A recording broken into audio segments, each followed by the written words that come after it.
Ole Gunnar Solskjaer has to go and spend the club's money in January for himself. He has to go and spend the club's money on 2 or 3 experienced players. He must demand it. Those young lads are not going to. He's not going to be there to see the fruits of the labour that he's putting in, the foundations that he's laying. Because there are a lot of good young players out on that pitch that I actually enjoy watching. But unless they get the players in and around them quickly, they'll not see the standard and they won't have the maturity. But the question, Gary, has to be: is he the right man to spend that money? Because there was a narrative developing yesterday, certainly on social media, when you were commentating on the game at 2-0 down after 70 minutes, that there was this spectre of Mauricio Pochettino, a man they had in speculation been pursuing at one point or another, looming large over Ole Gunnar Solskjaer. It was the most predictable thing in the world, Dave.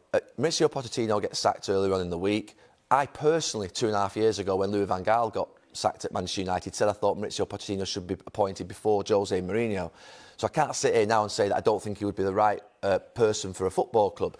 But Ole Gunnar Solskjaer has been appointed 8 months ago. The club have taken a different track.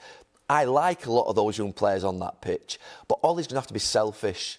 He's going to have to be selfish. He's going to have that sort of what would be ruthless streak that a Mourinho has or a Conte has. And he's going to have to go and spend the club's money to protect himself in the January window and put 2 or 3 experienced players in amongst that group, and they could come alive, that lot. Because I was wrong about Ronaldo in the first 2 years. I didn't think he could ever get near where he wanted to when I was playing behind him. He was erratic. Harry Kane, when he was being shipped out and loaned, if you said to me Harry Kane would be what he is now in them earlies, I'd have said no chance. Who knows what they could become for the club? But if they don't get good experience and top quality players in around them, they will not achieve it because they don't know the game at all yet, particularly away from home. But any team, we can say about any team in this league, they need 5 or 6 world-class players. Let's not forget Manchester United were the biggest spenders in the summer. So it always seems to go back at Manchester United to more money, spend more money, spend more money. The money they've spent since Alex Ferguson left is just astronomical. And look where they are now.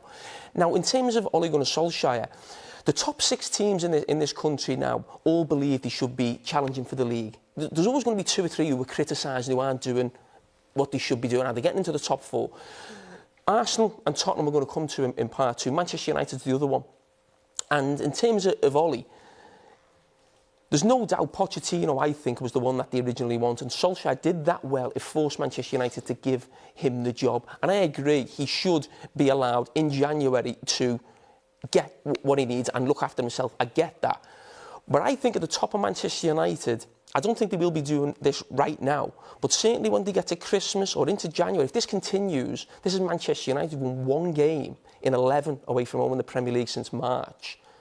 And there's a guy like Pochettino they think could take this club forward. They would not be doing the job properly if they weren't in contact with him.